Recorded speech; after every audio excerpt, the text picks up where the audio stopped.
I was kneeling in the mud, fighting to save my vines from an early frost, when a $300 champagne cork hit me in the shoulder. I looked up to see my sister, Bella, standing on my terrace, wearing a white gown, laughing with her fiancé's billionaire parents. She pointed at me and said, "Don't worry about the gardener. She's just a hired hand we keep around out of pity." She didn't realize that the hired hand she just insulted owns the deed to the entire estate. She also didn't know I was supposed to be in Paris right now, but I came home early. She thought she had pulled off the perfect crime. I was about to turn her dream engagement party into a crime scene investigation. To understand why I was kneeling in the mud in the middle of a Friday afternoon instead of sitting in a cafe in Paris, I have to talk about the biggest obsession of my life: Aldridge Estate and Winery. I am Catherine Aldridge, 34 years old, owner and operator of one of Napa Valley's most respected boutique vineyards. Behind my back, the staff calls me the Ice Queen. I've earned it. I don't smile much. I don't do small talk. I show up at dawn and leave after dark. I inspect every vine personally, taste every barrel, approve every label. Some people think I'm cold. I think I'm careful. There's a difference. 2 weeks ago, I had scheduled a business trip to Paris, meetings with French distributors, tours of Bordeaux vineyards, the kind of networking that keeps a small operation like mine competitive. I'd blocked out the calendar, briefed the staff, packed my bags. Everything was arranged. Then the weather forecast changed. An unusual cold front was sweeping down from Canada, bringing with it the threat of an early frost that could annihilate my entire $1 million Merlot harvest. The grapes were at that delicate stage, ripe enough to pick, but not yet picked. One night of freezing temperatures would turn them to mush. I didn't hesitate. I canceled Paris at the last minute, rebooked my flight home, and drove straight from the airport to the North Vineyard, wearing the first work clothes I could grab from my mudroom. Heavy waterproof coveralls, rubber boots that came up to my knees, a wool cap pulled down over my ears. The ground was already cold, the mud thick and clinging. I directed the crew as they rolled out the wind machines and set up the irrigation sprinklers for frost protection. My knees sank into the wet earth as I checked the soil temperature with my bare hands, calculating how many hours we had before the freeze hit. That's when I heard the engines. At first, I thought it was a delivery truck that had gotten lost, but when I looked up from the vine rows, I saw a convoy of luxury limousines winding up the long driveway toward the main villa. Black cars, polished to a mirror shine, moving in a stately procession like a funeral for someone very rich and very important. I stood up, mud dripping from my coveralls, confusion turning quickly to alarm. The estate schedule was supposed to be completely empty during my absence. We'd closed the tasting room for deep cleaning. The event staff had the week off. There shouldn't be anyone here except the skeleton maintenance crew. I started walking toward the villa, my boots squelching with every step. From the North Vineyard, it's about a quarter mile to the main house, a beautiful stone mansion that my great-grandfather built in 1921, all arched windows and ivy-covered walls. As I got closer, I could hear music, laughter, the clink of glasses. A party. Someone was throwing a party in my house. I approached from the side, staying low behind the hedgerows that bordered the formal gardens. When I reached the stone terrace that overlooks the valley, I finally saw them. The terrace was full of people. Maybe 40 guests, all dressed in cocktail attire, holding champagne flutes and mingling under the late afternoon sun. Waiters in black vests circulated with silver trays. A string quartet played something classical and expensive-sounding near the fountain. And there, at the center of it all, wearing a white designer gown that probably cost more than my monthly payroll, was my sister, Bella. She was 27, 7 years younger than me, and we couldn't have been more different. Where I was practical and blunt, she was charming and manipulative. Where I worked 16-hour days to keep the vineyard profitable, she'd spent the last decade bouncing between failed acting gigs and rich boyfriends. Our parents had always favored her, their beautiful, vivacious baby girl who could do no wrong. I hadn't spoken to Bella in 6 months. The last time we'd talked, she'd asked me for a loan to cover her rent. I'd said no. She'd called me selfish. I'd hung up. Now she was standing on my terrace, laughing with a tall, handsome man I didn't recognize, and an older couple who radiated wealth, the way plutonium radiates heat. I stood up, ready to march over there and demand an explanation. That's when the champagne cork hit me. It struck my left shoulder with surprising force. A small projectile launched from an expensive bottle some guest had just opened. The cork bounced off my muddy coveralls and landed in the grass. Everyone on the terrace turned to look at me. I must have been quite a sight. Covered head to toe in mud, hair plastered to my skull, rubber boots caked in vineyard dirt. I looked like a creature that had crawled out of a swamp. "Don't worry about the gardener," Bella said. "She's just a hired hand we keep around out of pity." The woman, I would later learn her name was Margaret Sterling, looked at me the way you'd look at a stray dog that had wandered onto your lawn. Distasteful. Dismissive. Bella continued, her voice dripping with false sympathy. "That's the hired manager for the family. She's a bit greedy and difficult, so it's best not to interact with her." Rage exploded in my chest, hot and immediate. I opened my mouth to scream, to announce to everyone assembled that I owned every square inch of this property, that Bella was trespassing, that this entire party was a fraud. But something stopped me.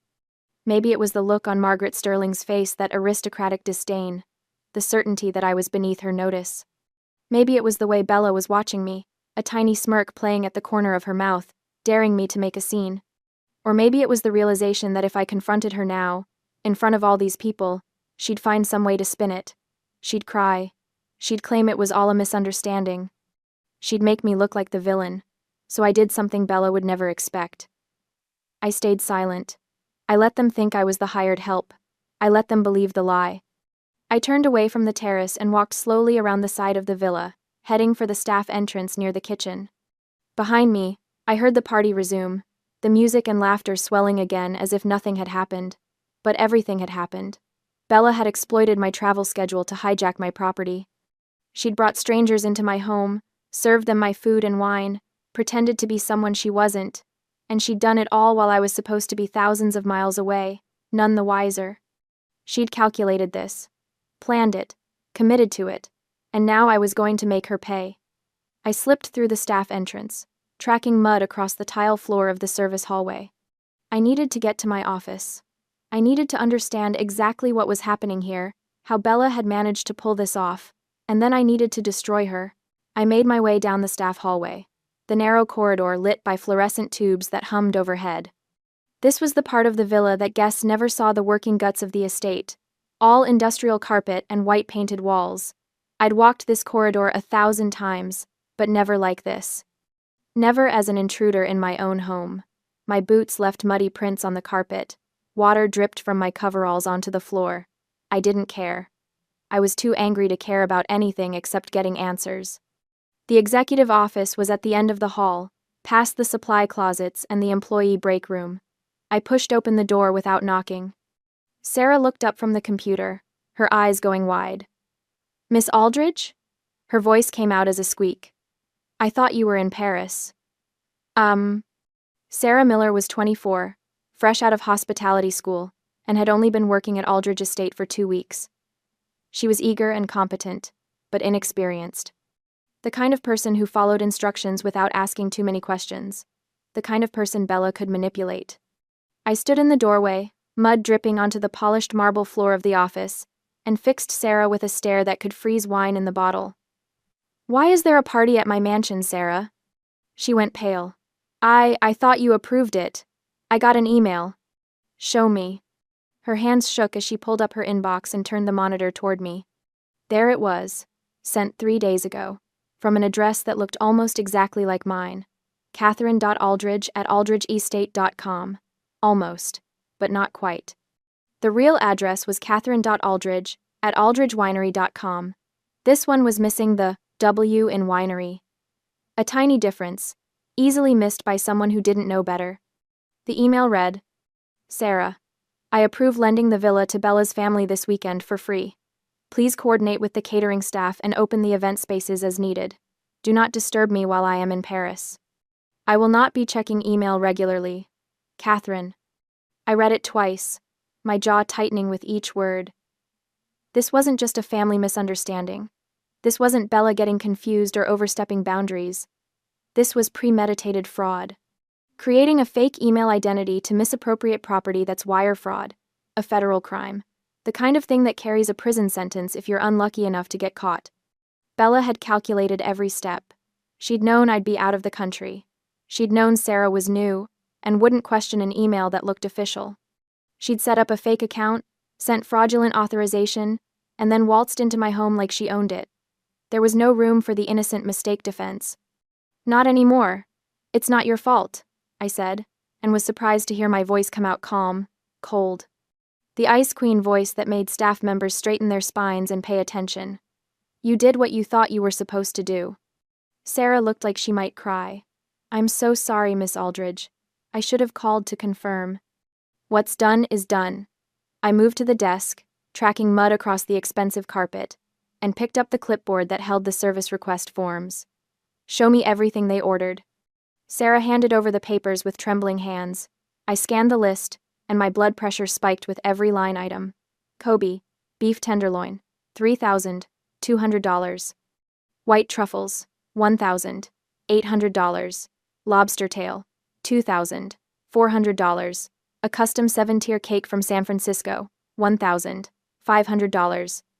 Vintage champagne, cases of it, $8,000. Floral arrangements, $6,000. The string quartet, $4,500. Valet parking service, $2,000. And there, at the bottom of the second page, the item that made my hands clench into fists. Special request. Open vintage wine cellar. Guest selection permitted. The vintage cellar. The locked room in the basement where I kept my most valuable bottles, wines from my grandfather's era, rare vintages that I'd been collecting and aging for years. Some of those bottles were worth $5,000 apiece, and Bella had given strangers permission to drink them. I did the math in my head. The total bill for this party was $85,400. $85,400. For an afternoon of pretending to be someone she wasn't. Sarah, I said quietly, from this moment on, you only listen to me. Do you understand? She nodded frantically. Yes, Miss Aldridge. Stay in this office. Don't go outside. Don't talk to anyone. If Bella comes looking for you, you're in the restroom. Got it? Yes, ma'am. I turned to leave, then spotted something on the edge of Sarah's desk. The wireless credit card terminal, a portable POS machine that we used for private tastings and events. Small, black, about the size of a paperback book. I grabbed it and shoved it into the chest pocket of my coveralls. I'm going to need this, I said. Sarah's eyes widened, but she didn't ask questions. Smart girl. I left the office and headed deeper into the staff corridor, toward the security wing. My boots squelched with every step. The mud on my coveralls had started to dry in places, forming a stiff, uncomfortable crust against my skin. I didn't care. I wanted to stay dirty. I wanted to look exactly like this when I confronted Bella, muddy, disheveled, a walking reminder of who actually worked to maintain this estate while she played dress-up with stolen luxury. The security office was in the basement, accessible only through a keycard lock. I swiped my card and pushed open the heavy door. Frank Miller, our head of security, looked up from his monitors. He was in his 50s, built like a retired linebacker, with gray hair buzzed military short. He'd worked for my family for 20 years. If anyone was going to have my back, it was Frank. Catherine? He stood up, his expression shifting from surprise to concern. What the hell is going on? I saw the cars, but Sarah said. Sarah got a fake email, I interrupted. Bella's throwing a party. In my house. Without my permission. Frank's jaw tightened. You want me to shut it down? Not yet. I moved to the monitor wall, where 12 screens showed different views of the estate. I found the one that displayed the main dining room and terrace. First, I want to see exactly what we're dealing with. I pulled up a chair, mud and all, and sat down to watch my sister's party unfold on camera. The tech room was cramped and utilitarian, all concrete walls and humming equipment. It smelled like electronics and old coffee. The fluorescent lights overhead flickered occasionally, casting everything in a harsh, unflattering glow. It was the opposite of the luxury happening upstairs. Down here, there was no champagne, no string quartets, no illusion of elegance, just me, Frank, and the truth displayed on 12 security monitors. I didn't change clothes. The mud on my coveralls had dried completely now, forming a stiff, uncomfortable shell that pulled at my skin with every movement. It itched terribly. Bits of dried dirt flaked off whenever I shifted in my chair. But I didn't move. I wanted to feel this discomfort. I wanted it to fuel my rage, to remind me exactly why I was about to burn Bella's world to the ground. Frank. I said, my eyes fixed on the monitors. Lock down all exits. No one in, no one out. He picked up his radio without hesitation. Copy that. I'll alert the gate staff. On the main screen, I watched the party unfold in real time. Bella was holding court in the grand ballroom now, surrounded by guests who hung on her every word. The tall man beside her, her fiancé, I assumed had his arm around her waist. He was handsome in that generic privileged way. Strong jaw, expensive haircut, the kind of casual confidence that comes from never having to worry about money. Preston Sterling, according to the guest list Sarah had shown me, heir to a pharmaceutical fortune, net worth in the billions. The kind of catch that would make Bella's dreams come true, a lifetime of luxury, without having to work for any of it. The older couple stood nearby. Margaret Sterling, the silver-haired woman in pearls who'd looked at me like I was dirt, literally, and a man I assumed was Preston's father, equally polished and aristocratic. Frank adjusted the audio feed, and suddenly I could hear them. Absolutely stunning property, Margaret was saying, her voice crisp and cultured. How long has it been in your family, Bella, dear? Bella's laugh was musical, practiced. Oh, generations. My great-grandfather built the main house in the 20s. The vineyard has been ours ever since. Lies. All of it lies. And the management? Margaret continued. You mentioned a hired administrator? Catherine. Yes. Bella's tone shifted, becoming dismissive. She's competent enough, I suppose, but she can be difficult. Very territorial about the day-to-day operations. My parents keep her on out of loyalty to her family. They've worked here for decades, but honestly, she's a bit grasping. My fingernails dug into the arms of the chair. Preston spoke up for the first time, his voice smooth and pleasant. Will that be a problem after the wedding? I thought you said we could use this place as a vacation home. Oh, it won't be a problem. Bella's smile was radiant on the monitor. I told you, our grandparents left this estate to my parents. Catherine is just hired help. After the wedding, we can make whatever staffing changes we want. We could even convert part of the vineyard into a golf course if we wanted to. A golf course! Margaret clapped her hands. What a marvelous idea! I felt Frank tense beside me. Boss, he said quietly. She just committed fraud on camera. We have her dead to rights. Want me to call the sheriff? I watched Bella on the screen, saw her throw her head back and laugh at something Preston said. She looked so happy, so confident. She genuinely believed she'd gotten away with it. Not yet, I said. Frank frowned. Why not? Because right now, she can claim it was all a misunderstanding, a miscommunication between family members. I pointed at the monitor, where a waiter was approaching Bella with a question. But if she opens those wine bottles, if she drinks my property without permission, then it's not intent anymore. It's a completed crime. You want to let her finish the party? I want irrefutable proof. I reached into my pocket and felt the weight of the POS machine. I want her to rack up every penny of that bill. I want her to stand in front of those Sterling family billions and play pretend until she can't take it back. Understanding dawned on Frank's face. And then you walk in. And then I walk in. He nodded slowly. All right. I'll keep the team on standby. But Catherine, he hesitated. What? She's your sister. She called me hired help, I said flatly. She told strangers I was greedy and difficult. She tried to steal my life. I turned back to the monitors. She stopped being my sister the moment she sent that fake email. Frank didn't argue. He just nodded and picked up his phone. I'll have the sheriff's hotline ready. When you give the word, I can report grand larceny. Grand larceny. In California, that meant theft of property valued over $10,000. It was a felony. Years in prison, if convicted. The wine cellar alone would push the total past that threshold. On the monitor, I watched as a waiter approached with a bottle dark glass, old label. Even from the grainy security footage, I recognized it. Vintage 1998 Cabernet, one of my grandfather's bottles, worth $5,000. Bella nodded enthusiastically. The waiter opened it, poured 5 glasses, distributed them to Bella, Preston, and his parents. They raised their glasses, toasted, drank. I felt something cold and hard settle in my chest. Not quite satisfaction, not quite revenge, just certainty. Now we wait, I said. We sat in that cramped tech room for over 3 hours, a vigil of anger and patience. I didn't move from the chair, didn't shower, didn't eat, didn't even go to the bathroom. I just sat there, covered in drying mud, watching the party unfold on 12 different screens. Frank brought me water at one point, and I drank it without tasting it.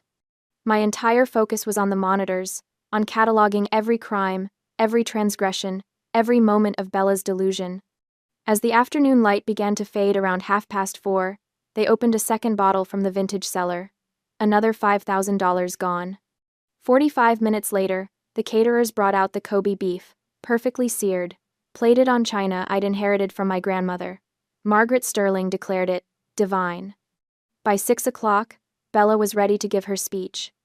She stood on the terrace with Preston, his arm around her shoulders, and thanked everyone for coming to celebrate their engagement.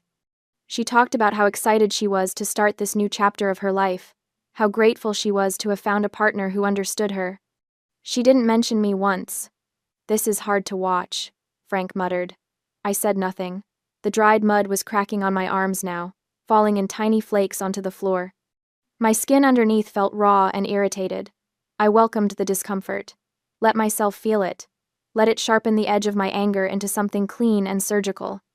Around 6:45, Margaret Sterling pulled Bella aside for a private conversation in the study. I switched the audio to that room's feed. "Very impressed with the property," Margaret was saying. "Preston has always wanted a wine country retreat. If you're serious about making this available after the wedding, I'd like to discuss terms." "Terms?" Bella's voice was careful. "A financial arrangement. We'd purchase a stake in the property, of course. Become partners with your family. I'm thinking something in the neighborhood of $3 million. $3 million. For a share of property Bella didn't own. I felt Frank look at me, but I kept my eyes on the screen. "That's very generous," Bella said slowly. "Think about it." Margaret patted her hand.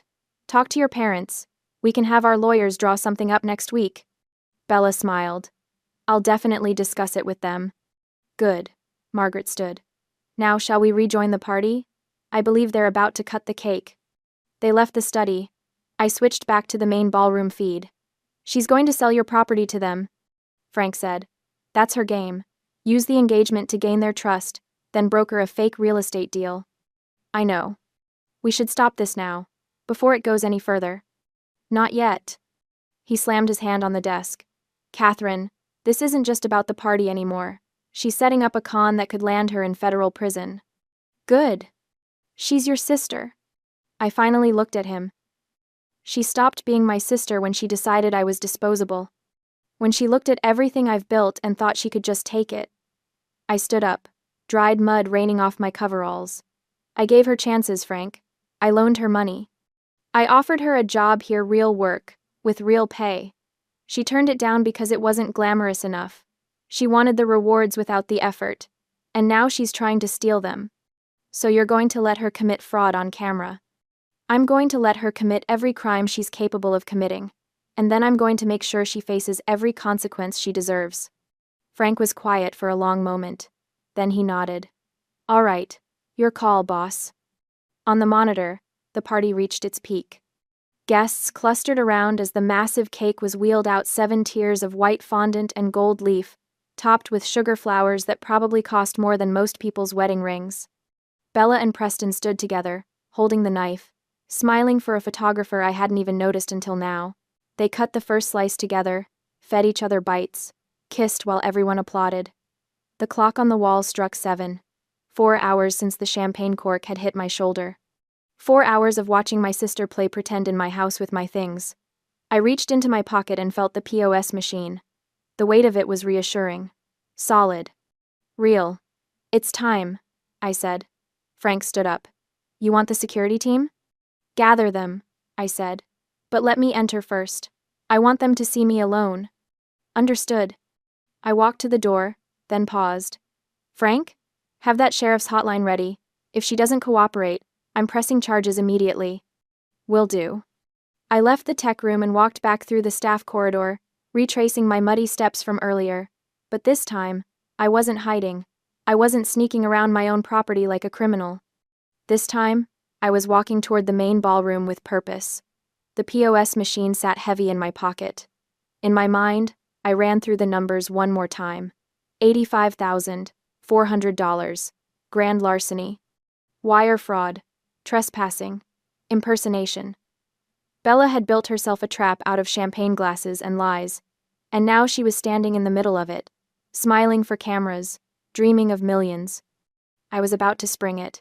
I reached the service door that led to the main ballroom, put my hand on the handle, took one deep breath, and then I pushed it open and stepped into the light. The main doors to the dining room didn't just open, they were thrown wide. I didn't wait for an announcement. I walked straight in. My rubber boots landed with a heavy, wet thud against the polished marble floor, leaving muddy footprints with each step. My coveralls were caked with dried earth that flaked off as I moved, creating a trail of dirt across Margaret Sterling's pristine white runner.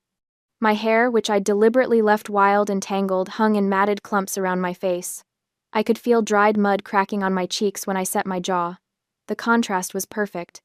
Around me, a sea of silk and satin, champagne flutes and pearl necklaces, $1,000 updos and designer heels. The air smelled of expensive perfume and catered hors d'oeuvres. Crystal chandeliers cast everything in a warm, golden glow. And there I stood, the swamp monster at the ball. Every eye in that room locked onto me. Conversations died mid-sentence. Someone's fork clattered against their plate. In the corner, a guest gasped audibly, hand flying to their mouth. I didn't look at any of them.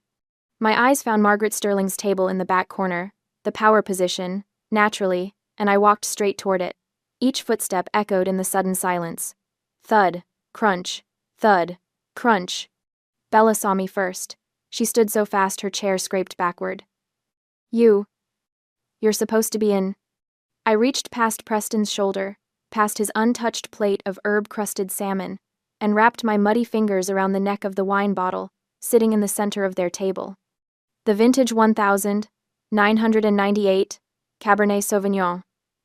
I held it up to the light, examining the label with exaggerated care. The bottle was already open, breathing in a crystal decanter that probably cost more than most people's monthly rent. About a third of it had been poured out into the glasses around the table. Frank, I said, my voice carrying across the silent room. Behind me, the doors opened again. Frank stepped in, flanked by two uniformed security officers. They didn't draw weapons, but they stood with a military precision that sucked the oxygen out of the room. I don't recall signing a release order for this 1998 vintage, I said, not taking my eyes off the bottle. Frank pulled out a tablet from his jacket, made a show of scrolling through it. His face remained professionally neutral. No release order exists, Miss Aldridge. I've checked the inventory logs twice. Huh. I turned the bottle slowly, letting everyone get a good look. Because this particular vintage? Market value is $5,000 per bottle. I heard the whispers start then, a ripple of shock moving through the crowd. 5,000? She's joking. Did she say per bottle? I set the bottle down with a deliberate clunk and turned my full attention to Bella. My little sister had gone absolutely white. Even her lips had lost their color, making her carefully applied lipstick look garish against her skin. Receiving stolen property valued over $10,000, I said conversationally, is grand larceny in the state of California, and considering you've already consumed about $1,700 worth of this particular bottle, and I can see at least 2 more empties on that side table, I gestured, with my muddy hand, toward the discarded bottles. We're well past that threshold. Preston started to stand. Now wait, sit down, Margaret said quietly. He sat. I pulled the wireless POS machine from my coverall pocket. A clump of dried mud fell off it and landed on the white tablecloth. Here's how this works, Bella. You're going to pay the $85,400 you charged to this estate's accounts, right now. Or you're going to leave here in a Napa County Sheriff's cruiser. Your choice. This is insane. Bella's voice pitched higher. This is my engagement party. You can't just... Wire fraud. I held up one finger. That fake email you sent pretending to be me? That's wire fraud. Federal offense. Another finger. Criminal trespass. You're not authorized to be on this property. A third finger. Grand larceny. We just covered that one. I smiled. And I knew it wasn't pretty. Want me to call in the sheriff? He's on standby. 5 minutes out. I can have you in handcuffs before dessert is served. You're bluffing. But Bella's hand trembled as she reached for her purse. Try me.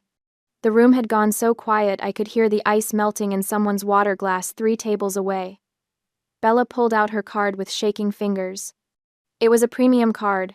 I noticed the kind with no preset spending limit. The kind she'd probably sweet-talked some bank manager into giving her based on her impending marriage to wealth. I held out the POS machine. She swiped. We all waited. The machine beeped once, twice. Then it displayed in bright red letters. Transaction declined. Oh, that was sweet.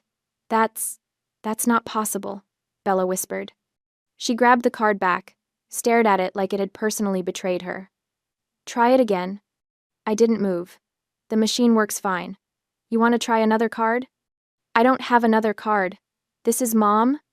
She turned desperately to our mother, who was sitting 2 tables away looking like she wanted to sink through the floor. Mom, your card? I need. Turns out $85,000 is slightly above your credit limit. Funny how that works. Bella's breathing had gone shallow and rapid, panic attack territory, but I wasn't quite done yet. So here's what's happening, Bella. You have exactly 2 options. Option 1. You pay what you owe right now with cash or a valid card.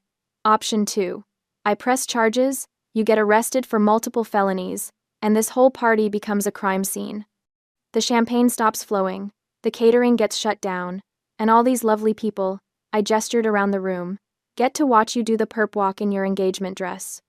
Personally, I think option 1 is better for everyone involved, but I'm flexible. She can't pay. Preston finally found his voice. Can't you see she doesn't have it? We'll figure something out. We'll arrange a payment plan or... A payment plan.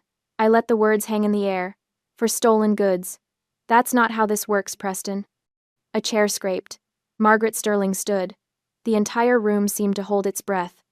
Margaret was the kind of woman who commanded attention without trying 70 years of inherited wealth and social power, radiating from her like heat from asphalt. Her silver hair was swept into an elegant chignon. Her navy dress probably cost more than my truck. Diamond earrings caught the light when she moved. She looked at me. Really, looked at me. I was covered in mud. My hair was a disaster. I was wearing rubber boots to her granddaughter's engagement party. By every social measure, I should have been beneath her notice, something to be removed by staff, an embarrassment to be dealt with quietly. But Margaret Sterling didn't look embarrassed. She looked to assessing. Her eyes traveled from my muddy boots to my stained coveralls, to my tangled hair, and then back to my face. And in that moment, I saw something shift in her expression. It was subtle, a slight narrowing of her eyes, a tiny quirk at the corner of her mouth. Recognition. Not of me, exactly. Recognition of what I was. A predator looking at another predator. A woman who understood power, looking at another woman who'd just demonstrated it. She despised Bella.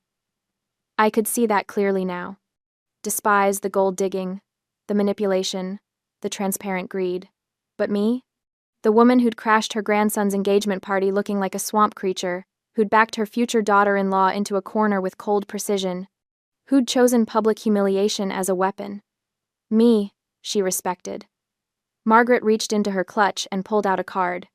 Not just any card. A Black Centurion card, American Express's invitation-only monster, the one with no spending limit at all. She placed it on the table with a soft click. Swipe it, she said. $85,400. Oh my God. Bella's face lit up with desperate relief. Oh, I knew you'd under. Shut up. The 2 words were delivered with such cold precision that Bella's mouth snapped closed mid-syllable. Margaret didn't look at her. She kept her eyes on me. I'm not paying for her. I'm paying to buy silence. There's a difference. Do we understand each other, Miss Aldridge? I picked up the card, swiped it through the machine.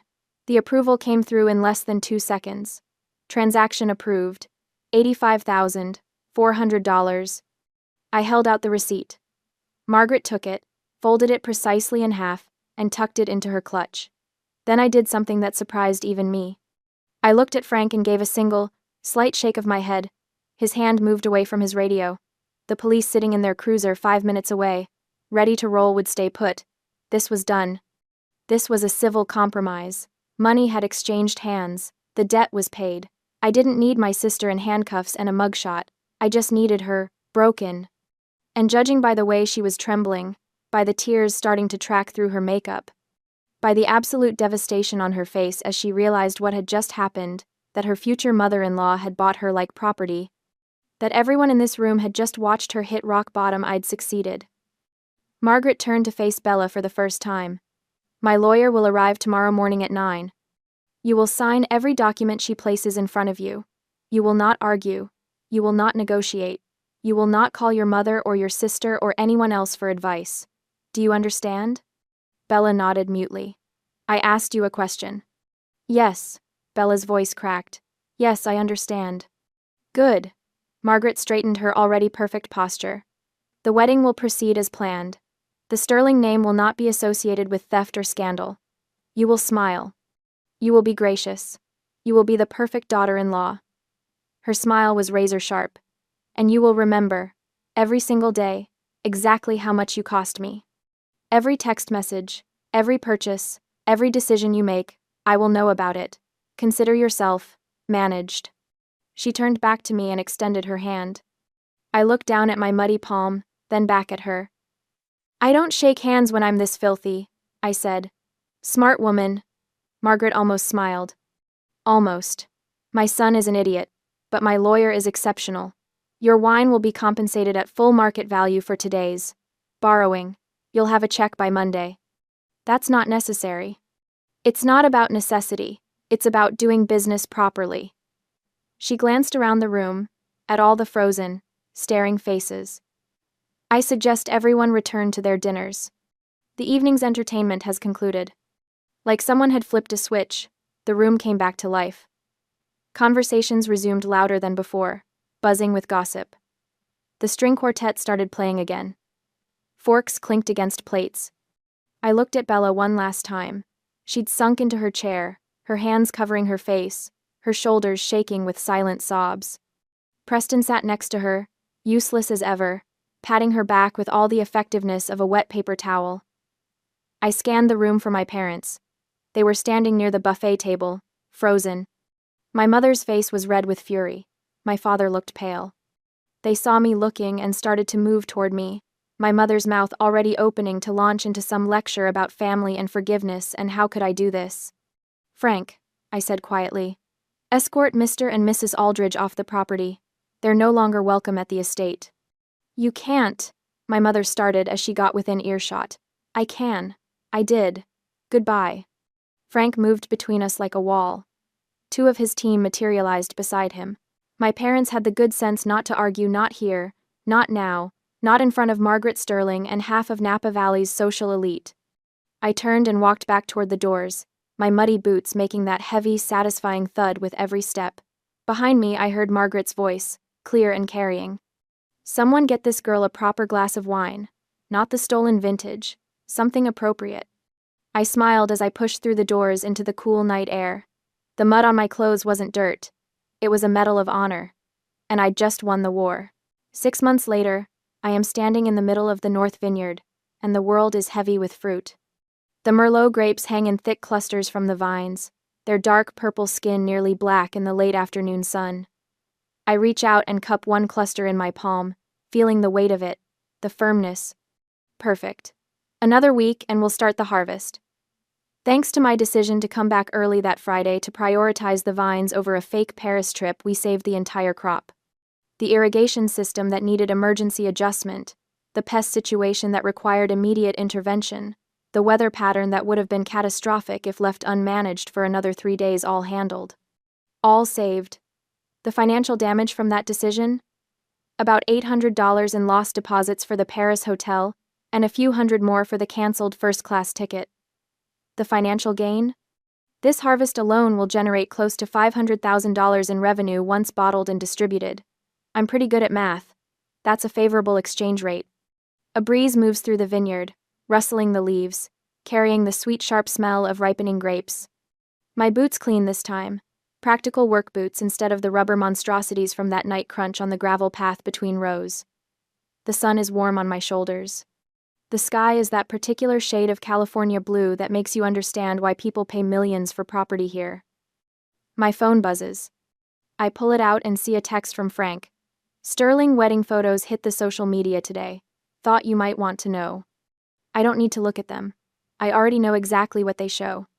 The wedding went ahead as planned, of course, after the engagement party disaster, with all the pomp and circumstance Margaret Sterling could arrange. Bella got her fairy tale venue, her designer dress, her 5-tier cake, her string quartet and rose petals, and everything she'd ever dreamed of. She also got her prison sentence. Because Bella is now Mrs. Preston Sterling, living in the Sterling family compound, and she might as well be wearing an ankle monitor. Margaret's lawyer, who is indeed exceptional, had drawn up an airtight postnuptial agreement that essentially made Bella a very well-dressed employee. Every purchase over $500 requires pre-approval. Every text message, every phone call, every lunch with friends monitored and managed. She has a clothing allowance, a personal spending account with strict limits, and absolutely zero financial autonomy. She got exactly what she wanted: wealth, status, the Sterling name. She just had to trade her freedom for it. My mother calls me cruel for allowing it. She's sent me 17 text messages in the past month alone, each one a variation on the same theme. How can you let Margaret treat your sister like this? How can you stand by and watch Bella suffer? Don't you have any compassion? Any family loyalty? I delete them all without responding. Because here's what my mother doesn't understand, what she's never understood. I didn't do anything to Bella. Bella made her choices. She chose to steal. She chose to lie. She chose to commit wire fraud and trespass and grand larceny. She chose to try to manipulate and con her way into wealth. All I did was refuse to be her victim. All I did was enforce consequences. And when Margaret Sterling offered to handle those consequences in her own way, to buy Bella's compliance and future behavior with the one thing Bella valued above all else, money and status, I didn't stand in the way. Margaret and I have an understanding now. We're not friends. We don't have lunch dates or exchange Christmas cards. But we respect each other. We recognize each other. Two women who understand that power isn't given, it's taken, and that sometimes the cruelest kindness is letting people face the natural consequences of their actions. She sends me a case of wine every month. Top shelf, properly released from inventory, with all the correct paperwork. I send her quarterly updates on the vineyard's performance, and occasionally consult on her own wine investments. It's a good arrangement. My parents, on the other hand, are permanently banned from the Aldridge estate. They haven't contested it. After the engagement party, after being escorted off the property by security, they seemed to finally understand that their enabling days were over. No more emergency loans for Bella. No more guilt-tripping me into bailing her out. No more family dinners, where I'm expected to just forgive and forget, and pretend everything is fine. They made their choice. They chose Bella. They chose to support her theft and lies right up until the moment it became publicly undeniable. So I chose me, and the vineyard, and a future without parasites. Sarah, incidentally, quit 2 weeks after the incident. She sent me a resignation email that was 3 paragraphs of apologies and 1 paragraph of notice. Apparently, the guilt of being manipulated into corporate fraud even unknowingly was too much for her. She's working at a tourist winery now, giving tastings and selling souvenir corkscrews. It suits her better. I walk to the end of the vineyard row and look back toward the main villa. The sun is starting to sink lower, painting everything in shades of gold and amber. The building looks almost ethereal in this light, all elegant stone and curved archways, generations of family history wrapped in ivy and weathered grace. It's mine. Fully, completely, without question. No more emergency loans being siphoned off to support someone else's delusions. No more inventory mysteriously disappearing for family events. No more having to choose between being a good sister and being a good business owner. I chose business. Turned out that was the right call. My phone buzzes again. This time it's a message from my vineyard manager. Harvest crew confirmed for next week. Looking good, boss. I smile and type back a quick confirmation. Then I walk back to the villa, stopping at the tasting room on the way. I select a bottle from the reserve collection, not the 1998 vintage, something newer but equally good, and pour myself a glass. The wine is the color of rubies in the fading light, complex and rich with notes of blackberry and oak. I take it outside to the terrace, where I can watch the sun finish setting over my vines. The mud on my body that night wasn't humiliation. It wasn't the mark of someone who'd been degraded or brought low. It was armor. It was a statement. It was proof that I'd prioritized what mattered: the vines, the harvest, the real work over appearances and social performance. And when I walked into that dining room looking like a swamp monster, I wasn't the one who should have been embarrassed. They were. Bella and Preston and all those people in their designer clothes, drinking stolen wine, celebrating fraud. They were the embarrassment. They were the ones trafficking in lies and theft and empty status. I was just the woman who'd been working, who'd been doing something real and valuable and productive while they played dress-up and pretended their world mattered. I sip my wine and watch the stars start to appear in the darkening sky. Worth it? That's the question my mother keeps asking. Was it worth destroying your relationship with your sister? Worth tearing the family apart? Worth being so cold, so cruel, so unforgiving?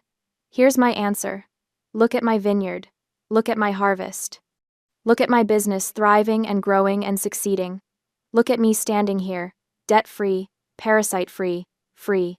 Yeah, it was worth it. So here's where I turn it over to you guys, because I genuinely want to know what you think. My sister got her dream wedding, her wealthy husband, her place in Napa Valley society. She got everything she said she wanted. The fact that it came with strings attached, okay, more like chains attached, isn't my fault. She made her choices. My mother says I'm cruel. She says I should have handled it privately, should have changed into a nice dress, should have confronted Bella quietly without humiliating her in front of 100 guests. She says letting Margaret enslave Bella over money makes me just as bad as the people I claim to despise. But here's my question for you. Option A. Did I go too far? Should I have cleaned up, put on something presentable, and handled the whole situation behind closed doors? Would that have been the right thing to do? Option B. Or was the muddy entrance the perfect power move? Was walking in there looking like I'd just crawled out of a swamp, showing everyone exactly where I'd been and what I'd been doing while they played their social games, the only way to make the point? Let me know in the comments. Would you have called the cops and pressed charges? Would you have taken Margaret's money and walked away? Or would you have done something completely different? I read every single one of them. And trust me, after 6 months of my mother's guilt trips, I could use some outside perspective. Because from where I'm standing in my vineyard, with my wine, watching my harvest ripen under a California sunset, I think I made exactly the right call. But maybe that's just me. What do you think?